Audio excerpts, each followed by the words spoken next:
Our story starts with a brief look at the rich history of the College of Engineering, Architecture, and Technology. From the Territorial College,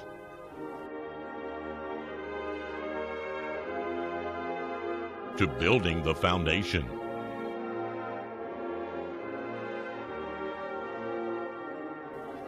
to the coming of age,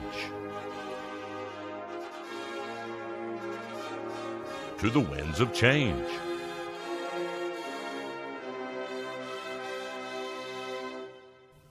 to meeting the challenge,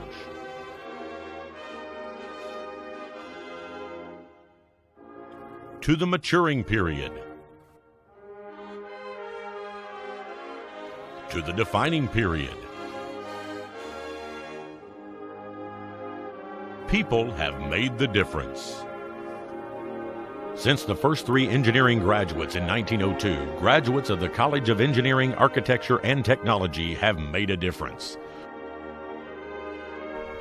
In the past 6 years, the college has had 6 Goldwater Scholars, 2 Truman Scholars, 2 Udall Scholars, 1 Gates Cambridge Scholar, 2 USA Today Academic All-Americans, most outstanding student in the nation in industrial engineering, and 3 graduates that have been awarded highly prestigious graduate fellowships. We are proud that each one of these students was competitive with the best at the national level, and some of them may be inducted into the College of Engineering, Architecture, and Technology Hall of Fame one day.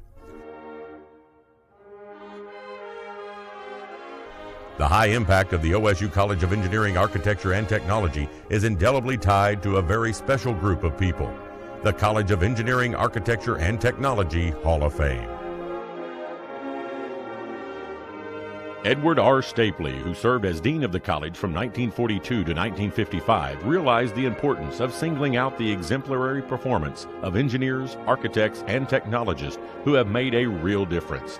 He initiated the College Hall of Fame in 1954 to honor not only our most distinguished graduates, but also those who have enhanced the reputation of the college through association. Since 1954, the college has inducted 84 giants into its Hall of Fame. Each one of the previous inductees has contributed in his own way to advancing organizations and to enhancing the quality of life of many others. Each one shares a common set of qualities: modesty and integrity, dignity and quiet leadership, aspiration and perseverance, sound judgment and vision, and commitment to service. Individually, they are true giants, and collectively, they help generate a remarkable foundation for the future. Before we present 3 distinguished graduates of the college for induction into the College Hall of Fame, let us meet the first inductee, the late Lawrence L. Dresser. Lawrence L. Dresser was not an OSU graduate, but he was one of the most prominent engineers in Oklahoma when the Hall of Fame was launched in 1954. His prominence within the engineering profession set the standard for those to be inducted in subsequent years. Each year we have the pleasure of sharing memories of association and pride with previous inductees. Many of these continue today to contribute to the success of the College of Engineering, Architecture, and Technology. As has been true of our previous inductees, those we induct tonight have made a real difference in the quality of life in our state and nation.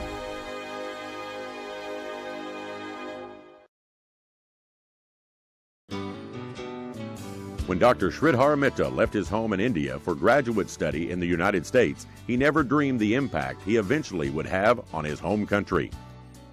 Sridhar was born in Chittor, Andhra Pradesh, India in 1946. His father, Mitta Venkata was a pharmacist and died when Sridhar was very young.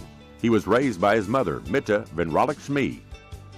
In a time when most young men would follow in their father's footsteps, Sridhar made other plans. He attended Andhra University and in 1967 earned his bachelor's degree in Electronics and Communications Engineering.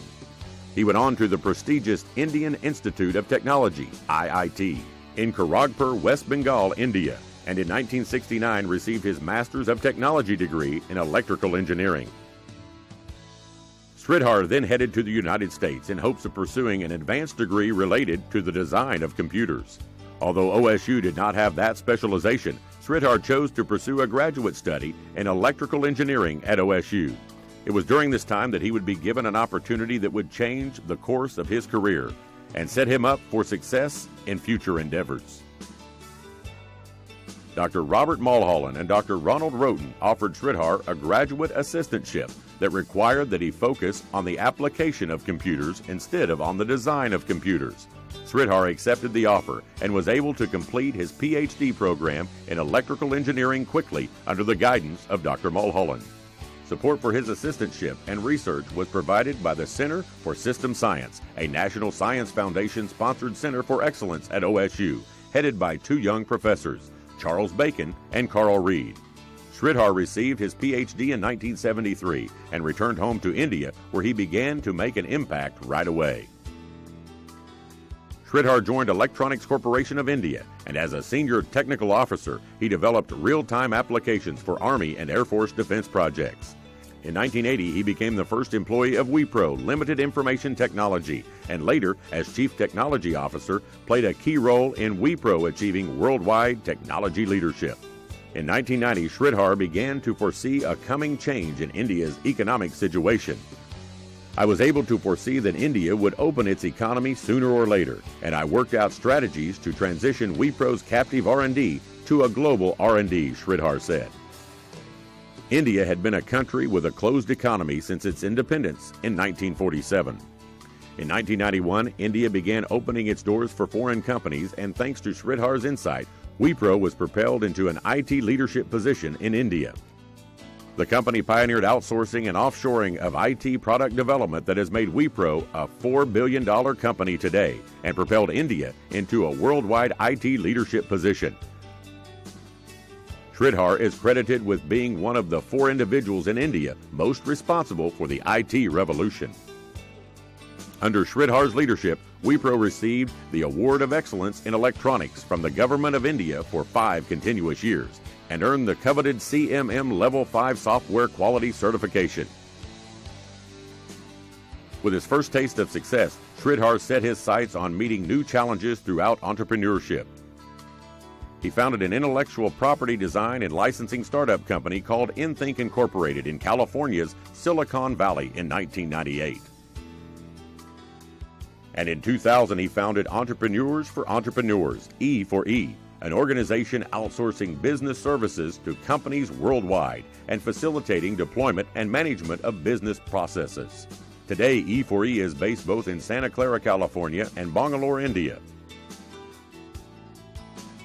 Also in 2000, Sridhar founded NextWealth Entrepreneurs Private Limited. NextWealth is an organization dedicated to social uplift through entrepreneurship and the use of technology and business models to help solve society's problems. His friends said that it could not be done, but NextWealth has succeeded in the creation of multiple rural centers that provide 10,000 jobs, reversing the trend of their migration to India's large cities. I want to inculcate the spirit of entrepreneurship to create wealth, Sridhar said. India is in a unique position to innovate and pioneer products and services for the bottom of the pyramid and help other developing countries do the same. As one example, NextWealth is working with the Masonic Blood Bank in Vellore, Tamil Nadu, India, to help it grow manifold and become financially self-sustaining through the effective use of information technology. And corporations in India are providing the capital to make this happen. When Sridhar is not busy with work, he enjoys movies and traveling with his wife, Sundari. He also enjoys spending time with his daughter, Purnima, and his son-in-law, Manikanta, both IT engineers living and working in California. Sridhar's impact on the world of technology and his commitment to India as a humanitarian make OSU proud to welcome him into the elite group whose accomplishments reflect indelibly on the College of Engineering, Architecture, and Technology. Ladies and gentlemen, it is a pleasure to present Dr. Sridhar Mitta for induction into the College of Engineering, Architecture, and Technology Hall of Fame.